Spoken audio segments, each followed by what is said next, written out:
Bismillahirrahmanirrahim. Assalamu alaikum. Welcome to the class of African literature. Previously, what we discussed was about the things fall apart. It was the textual analysis of things fall apart, and till now, we have covered almost 16 lectures, 16 chapters of this work, and we are talking about like chapter-wise brief critical analysis of this work. What Achebe is, what was the intention of Achebe to write this work, and what he is intending to convey in the particular chapter with particular dialogue or through a particular character. So moving on to the chapter 17. In this chapter, as in the last chapter and in the chapter number 18, he foreshadowed the arrival of missionaries or colonizers, and by introducing the gun before the exile of the Okonko, by showing the gun in the chapter, he shows that they were using Western technologies before the arrival of the Westerners, before their arrival.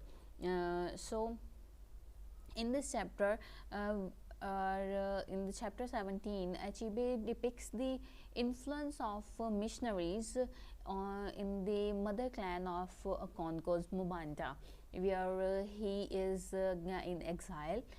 And as the Christians they begin to gain power, the villagers see their traditional beliefs as increasingly outdated and powerless. In this chapter, we are talking about the clan of Mubanta, and it does depict a particular clan of the Africa. So we can assume that how the missionaries they were influencing their in Africa or on the African people. So the villagers they started to see their traditional beliefs as outdated and powerless as compared to the Christians. So for example, Mantas, the evil forest where they used to bury twin children, they proves to be less sinister than they have believed. Like their gods allow the missionaries to escape punishment. Here Achebe implies that clinging to old traditions and an unwillingness to change may contribute to their own downfall. And we'll get to know, we'll see in the further chapters that this thing that the inflexibility to accept change does cause their own downfall. So Achebe doesn't pass judgment on their point of view, but he illustrates the kinds of circumstances that could make things fall apart. So that is the one reason that because of which their things started getting falling apart. So the missionaries are beginning to influence not only the community's religious views and practices, but also its deeper social customs and traditions. For example, they welcome the first female convert, a woman who is scorned by the community because of her four set of twins. And the community they buried, they abandoned her twins in the evil forest. So that is why she was she wasn't getting along with the clan, and she found shelter in the Christianity. So to her as well as to the other early converts shunned by the clan for one reason or another, the missionaries they provide support and acceptance. You may see here that the people who were converting who were accepting Christian beliefs, they were those people who were shunned by the clan and who were considered as the outsiders or the outcast people. So the missionaries they will not throw away newborn twins, and the community will eventually see that they are as normal as the other children. Missionaries apparently they expect the new Christians in the community to accept a new weekly calendar, they were expecting the new converts to come to church every 7 day. Suddenly the narrative, it refers to Sunday instead of the Igbo days of week. uh, uh, Means the Christians, they just they started they wanting the people to implement on their calendar instead, and abandon their own calendar. So or the word Sunday, it means that they were referring towards their own calendar, and they were not taking into consideration the Igbo's days of week. So did the missionaries know about the Igbo 4 day week? Did the preach the 7 day creation story? Consider the impact on the community when outsiders impose a new arrangement of days and weeks, and outsiders, those are all already shunned by the a community, and if they are considering, or if they are putting forward something, then how the other people are supposed to accept that? So a Conco's violent reaction on Novoi's conversion is also typical. Like, he immediately wants to kill the Christians, because when Novoi converted to Christianity, Conco just it became as Chibe refers him as fire. So he was like to burn everything in rage. So he recalls that he is popularly called the roaring flame. Then he blames the effeminacy of his son on his wife and his father, and on his own chai. The last line in the chapter suggests that Akonko has an insight, and the last lines are: living fire begets coal, important ash. Means perhaps a realization that his own roaring flame behavior leaves behind coldness and powerlessness in others, as it has in his son.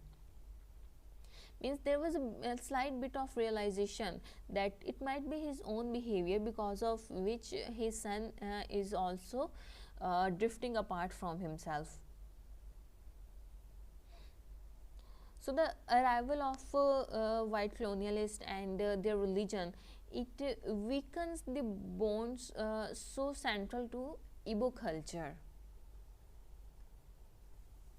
We may see that despite the challenges that the church represents, Mbata is committed to peace, and remains tolerant of the church's presence. Even with the converts' blatant disrespect of Eumofia's customs, the clan leaders, they vote for a peaceful solution, and a solution, deciding to ostracize rather than attack the Christians. Even the convert, he just went out of the way to disrespect one of the custom of the Eumofian people. So Akonko's views towards the Christians and his desire for a violent solution begin to separate him from the rest of the clan members like Mbanta, and which he thinks is a womanly clan. So hoping not to come into the conflict with one another, the church and the village, they are delicately maintaining an equilibrium by avoiding each other. When they do encounter each other, violence sometimes erupts, as when the three converts, they make fun of the old gods. In addition, as more new converts, they strengthen the church, they in return weaken the clan, causing increased tension among the non-Christians as well as between the Christians and the non-Christians. So the church violates something sacred in the clan tradition, the precarious balance between church and clan is upset, and a balance that is increasingly more difficult to maintain. So yet even this crisis is resolved without violence. So the increasing strength of the new church is represented by the considerable preparation begun made for the Christian Holy Week and Easter. So the ancestral worship plays an important role in Igbo religion, and conversion to Christianity involves a partial rejection of the Igbo structure of kinship. So the Christians, they tell the Igbo that they are all brothers and sons of gods, replacing the literal ties of kinship with a metaphorical kinship structure through God. The overjoyed response of a missionary to Noah's interest in attending school in another village. Blessed is who forsakes his father and his mother for my sake. It illustrates that the Christian church clearly recognizes Igbo kinship bonds as the central obstacle to the success of its missionaries. So they were preaching their own beliefs to Igbo people in order to just with the wrapping of God's reflection. So Achebe, he doesn't present a clear-cut dichotomy of the white religion as evil and the Igbo religion as good. All along, the description of many of the villagers' ceremonies and rituals have been tongue in cheek, and but the Christian missionaries increasingly they win converts simply by pointing out the fallacy of or idiocy of Igbo beliefs. For example, those about the outcast.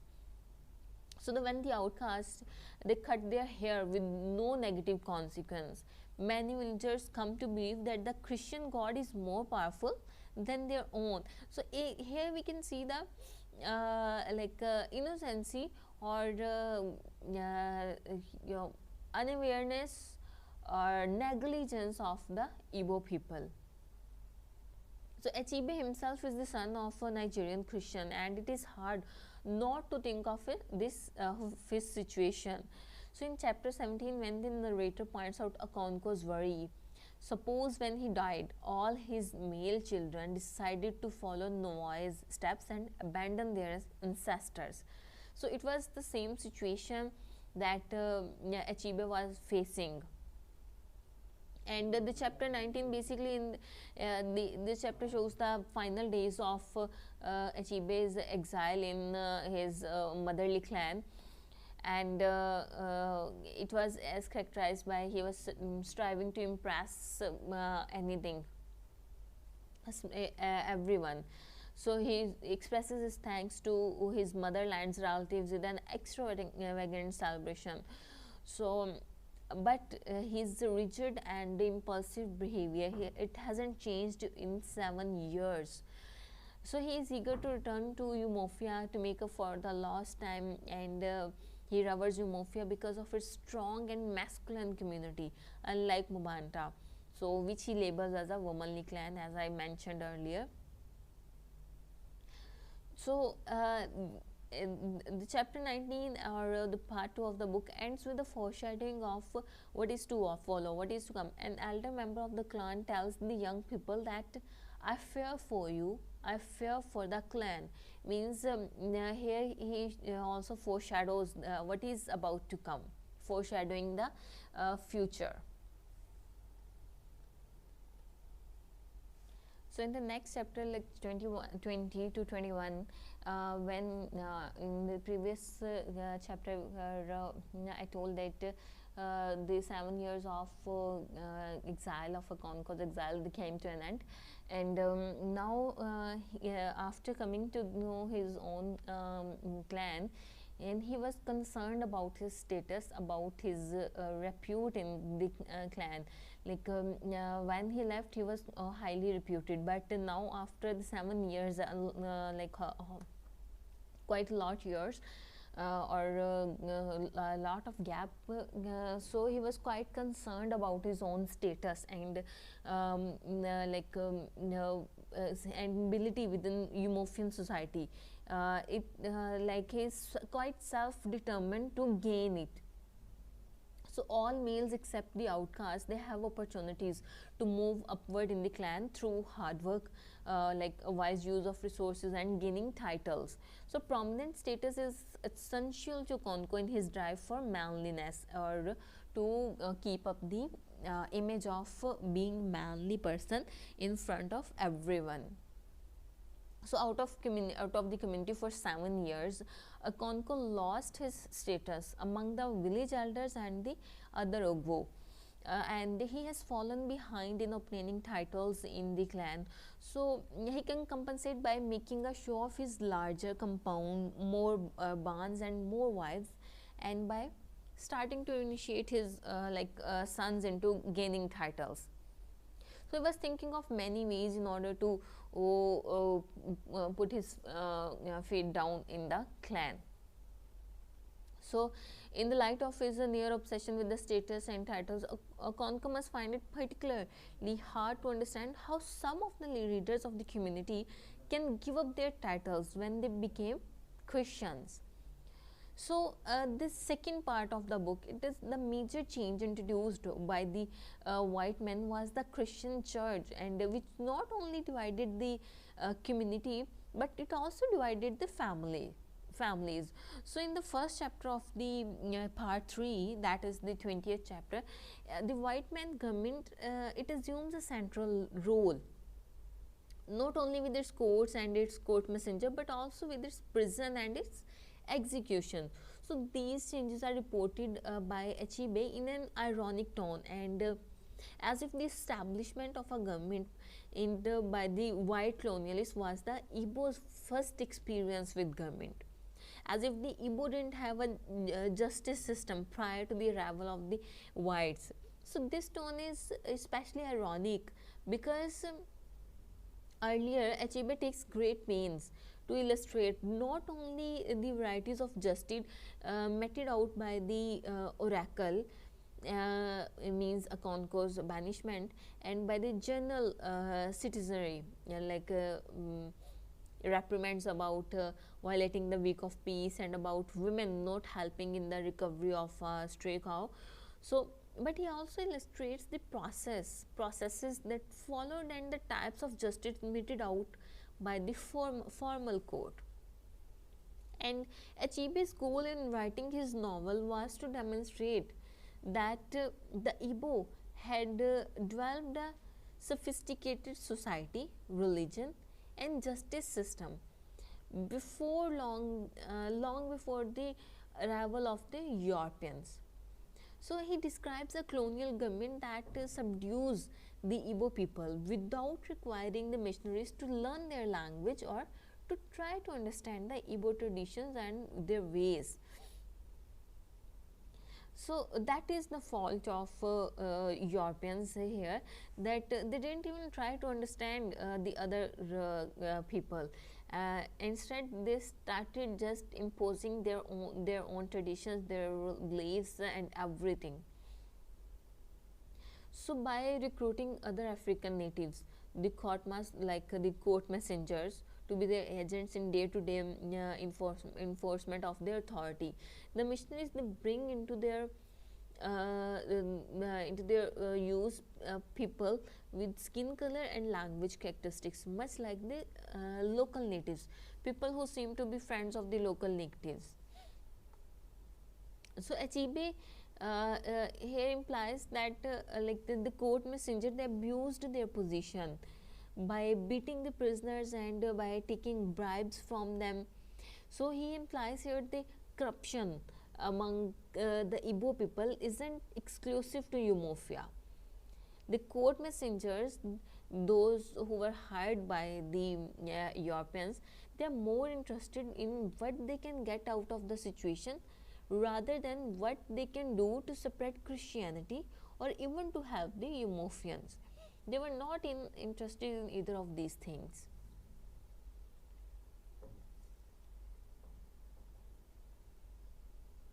So things fall apart, we may say, is that is one-sided in its, is not one-sided in its portrayal of colonialism. Like in the chapter 20, Obrika, when Conco tells Obrika that his fellow Eumophian, they should rise up against the British, but Obrika wisely understands that it is too late. Many Eumophians have already joined the ranks of the stranger. These were the words of the Obrika. So he further says that the white man has put a knife on the things that held us together and we have fallen apart. So the first specific acknowledgement of the book's title, that is the things fall apart. So at the end of the chapter 20, Obrika points out that there is no way that the white man will be able to understand the Eumophia's customs without understanding its language. This idea mirrors one of the Achebe's purpose in writing Things Fall Apart. The book serves not only to remind the West that Africa has language and culture, but also to provide an understanding of the Igbo culture through language. So Achebe shows us the extent to which the cultural and linguistic structures and practices are intertwined, and he is able to recreate in English the cadences, images and rhythms of the speech of the Igbo people. By the time things begin to fall apart, it becomes clear that what the colonialists have unraveled is the complex Igbo culture or complex Igbo structure. And further, in the chapter 21, the third institution is established by the British in Eumofia trade. In Eumofia, that institution is the trade with the outside world. The Europeans, they buy palm oil and palm kernels from the Igbo at high price, and many Eumofians, they put profit. They get profit from the trade. So these Eumofians, they welcome new trending opportunities, though these activities are effectively undermining the clan and its self-sufficiency. So through narrative that gradually introduces these keys, like outside influences, religion, government and commerce, Achebe shows that the British convinced so many Eumofians to welcome them in spite of their disruption of daily life and customs. So indeed, the British seem to provide advantages lacking in Eumofian culture. The established members of the village, they welcome new opportunities for wealth.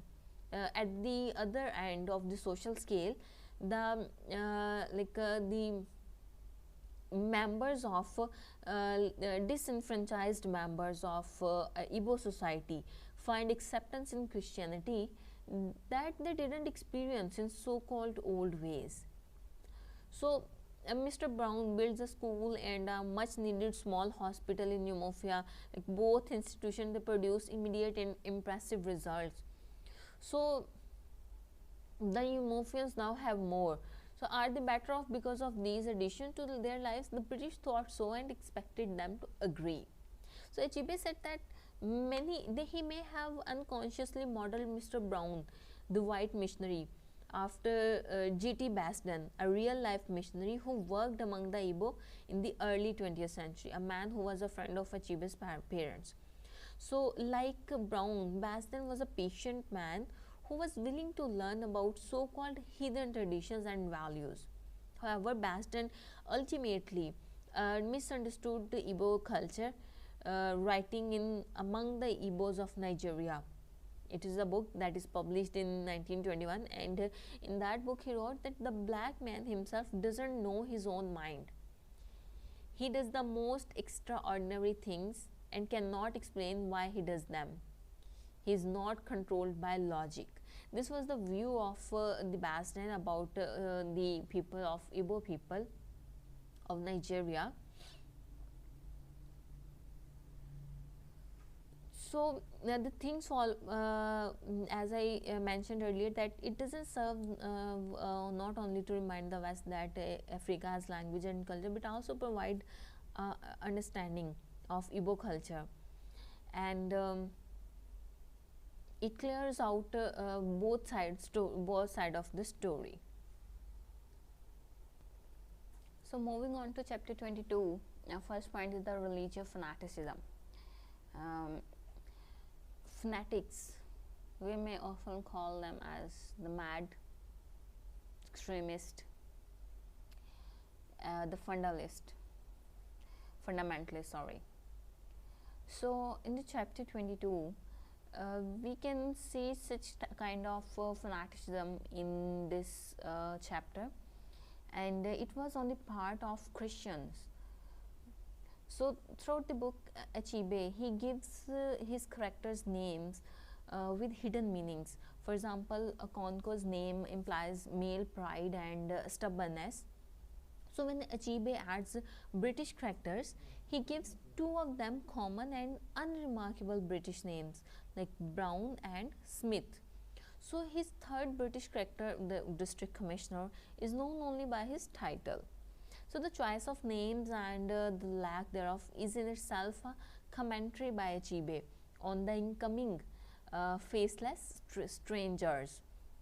So Achebe portrays that Mr. Smith has a stereotype of the inflexible Christian missionary in Africa. He is a fire and brimstone type of preacher, and who likens Igbo religion to pagan prophets of Baal of Old Testaments, and brands traditional Igbo beliefs as the work of the devil. So Achebe suggests that the issue between Mr. Smith and the local people may be more than one of religion. Like Mr. Smith, he saw things as black and white, and black was evil. So he saw according to his own belief, according to his own perception. So whatever he believed was good, uh, and whatever he believes that no one should follow that path, so everybody else was supposed to follow that thing. So Mr. Smith, he preaches an uncompromising interpretation of the scriptures. He suspends a woman convert who allows an old Igbo belief about the Agumanje to contaminate her new Christian way of life. He labels this incident as pouring new wine into old bottles, as an act prohibited in New Testament of the Christian Bible. So neither do men put new wine into old bottles. So Achebe implies that strict adherence to scripture and dogma produces religious fanaticism. So Enoch's unmasking of ego is portrayed as a result of unbridled fanaticism. So in traditional Igbo religion, the ancestral spirits, the spirit communicates through the mask in which it speaks. The Igbo believe that during this time the human underneath the mask is not present. The mask is transformed into the spirit. So thus unmasking the ego kills the ancestor spirit. So Enoch's action exposes the non-divine nature of an ego, just a man beneath the mask, another sign of things falling apart. Ironically, the outcome of this incident, or Enoch's fanaticism, must surely cause some clan members to question their long held views, like sacred belief regarding the ego. So the consistent with his high energy radicalism, Enoch is disappointed that his action and its consequences do not provoke a holy war against the Igbo non-believers. Holy war basically was a term that applied by the zealot Christians of the 12th and 13th century to the Crusades against the infidels, non-believers in Christianity. So the reference to the mother of spirits is another foreshadowing of the decline of Eumophians. Like her wailing and crying signals the death of the very soul of the tribe. So and the unmasking of the ego and the subsequent destruction of the church by Igbo represent the climax of confrontation between traditional Igbo religious beliefs and British colonial Christianity. And to a great extent, these events, they symbolize a broader cultural confrontation. So even the Igbo leader acknowledges the cultural standoff between them. We say he means Mr. Smith is foolish, but he doesn't know our ways, and perhaps he says we are foolish because we do not know his.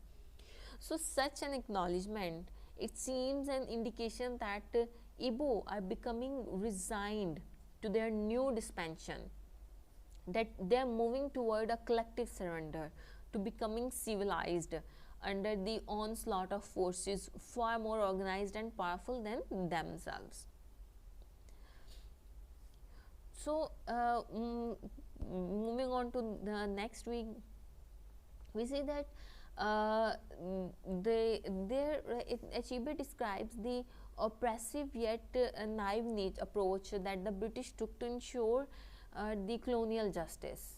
So, although the district commissioner, he says that he wants to hear both sides of the clan leaders' story, but he doesn't trust the leaders and imprisons them while he collects a fine from the village. So commissioner informs them that the British, they have brought a peaceful administration to you and your people so that you may be happy. He may sincerely believe this statement, and he may also believe that British control the court messengers when he assigns them as guard and as fine collectors. But the court messengers, the Khatma, they not only abuse the prisoners, but they collect a fine considerably larger than what the commissioner asks for, so they can keep a sizable portion for their own selves. So it does depict their corruption. And the district commissioner statement and personal lectures, they are ironic in the light of what is actually taking place. Like the British, they have decided that they know what is best for the Igbo and will go to violent and repressive lengths to bring their decision about. So they justify their actions in the name of their great sovereign, Queen Victoria, like the most powerful ruler in the world. So we may say that the recurring theme underlying the occupation by the British is that the Africans are divided among themselves. So an illustration of divide and conquer. To help enforce their policies, the British, they employ other Africans to help them carry out their occupation and rule. Like the white colonialists, they apparently assume that their black subordinates would gain the confidence of the black natives. So British may not be aware that their court messenger, apparently Igbo, believe in customs, language and values different from the Yumofians, and they already possess different antagonisms toward the Yumofian Igbo. So clearly they don't understand Yumofian culture when they joke about so many Yumofians holding titles. They abuse their power by physically abusing their prisoners and asking the clan for an extra 50 bags of cowries for themselves. And because of these messenger, they are also the translator between British and Igbo. So their opportunity for corruption is great. And British, who are aware of the brutality and corruption of their court messengers, they probably they take refuge in the rationalization the end. The ultimate civilizing of the natives justifies the means. The other method by which the British divide the Igbo is through the introduction of Christianity, which, as one can see, result in the division of a community into opposing groups of citizens. So the destruction of the church was triggered by the actions not of a white but of an a converted clansman. The ultimate irony here it is.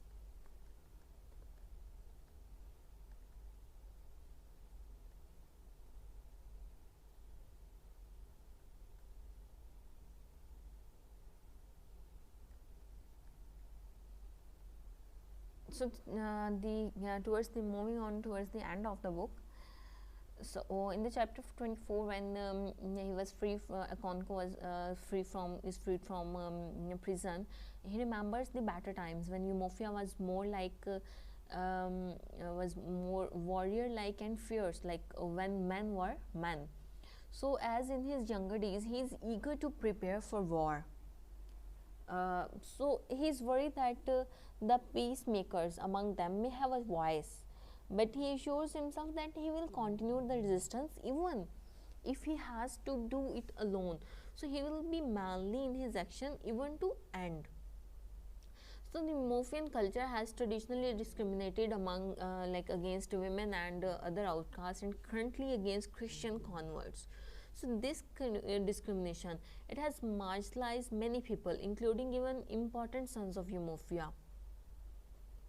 And Achebe points out that not all the sons of Eumorphia are with them at the vital clan gathering. He admits that they may have to kill their own clansmen if they go to war. So they must do battle in order to rid themselves of this evil. So when the Akonko kills the court messenger, his fellow clansmen, they almost back away from him in fear. In fact, his violent action is questioned. Uh, so when he realizes that no one supports him, he finally knows that he can't save his village and its traditions, no matter how fiercely he tries. So his beloved and honored Eumorphia is on the verge of surrender, and Akonko, he feels utterly defeated. So everything has fallen apart for him. His action in the final chapter, it will not be a surprise basically.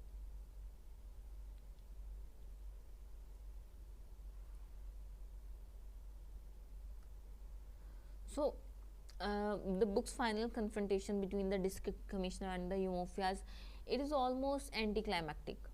Means it serves to demonstrate one more deep cultural gulf between Europeans and the Igbos. So this difference is dramatized not solely by the events but also the language of the chapter. For example, the sudden appearance of several literate words relating to the commissioner throughout the scene, like infuriating, superfluous, instantaneously, resolute. So he imagines himself to be a student of primitive customs, like listening to the explanation of the primitive belief about handling the body of a suicide. So his warning about the natives playing like monkey tricks may reflect his views that they are in fact animalistic, perhaps like primates in the wild. So Achebe, he commits suicide. Achebe is sorry, it is not Achebe, Akonko. Um, Akonko suicide is the result of a self-fulfilling prophecy, like regarding his fear of failure. So he is so afraid of ending up precisely the way he does end up that he brings about his own end in the worst manner imaginable. No one forces his hand when he slays the messenger. Rather, the act, it constitutes a desperate attempt to reassert his manhood. So the great tragedy of the situation is that Akonko ignores far more effective but less masculine ways to resist the colonialist. So ultimately, his sacrifice seems futile and empty because no one stood up with him. So Achebe, he dramatically shifts the narrative style from an omniscient, mostly objective point of view to the personal point of view of the district commissioner in the final paragraph. Like whose thoughts in the final paragraph become an final irony of the books. The commissioner sees himself as a benevolent ambassador to the natives, one who must maintain his dignity at all times in order to earn the favorable opinion of the natives. So he prides himself on having spent many years toiling to bring civilization to different parts of Africa, and he has learned a number of things. So Commissioner feels that his experiences allow him the privilege of writing the definitive book on the title, the pacification of the primitive tribes of the lower Niger. Primitive is of course his British point of view, and the commissioner, like other colonialists, cannot imagine that he understands very little about the Igbo, especially that they are not primitive, except perhaps from a European technological perspective.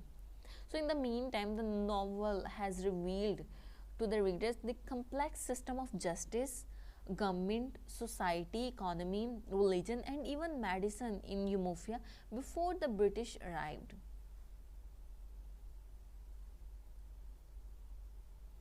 So the novel ending is quite dark and ironic.